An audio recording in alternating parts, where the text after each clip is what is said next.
Isa po mapagpalang umaga sa inyong lahat at good morning po sa lahat po ng nakasubaybay po sa aming paggawa po dito sa GFCC Libas.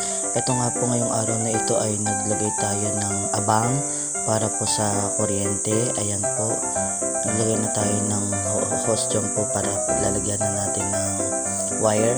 At ayan po yung ating gagawin today. Ipapalitadahan po ito. Tapos bubuhusan po natin yung poste. Yan, nilagyan na po natin ng tansi. Sinukatan po natin para talagang sakto po, nakalibel po yung ating pagpapalitada. So guys, yan po yung gagawin natin ngayon. At maraming salamat po sa inyong pagsubaybay. Tingnan nyo po guys, ayan na po yung ating nagawa.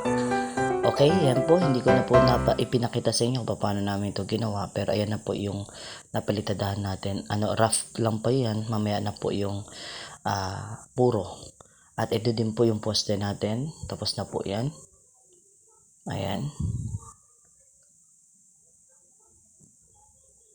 Konti na lang po. Ayun na rin po yung level.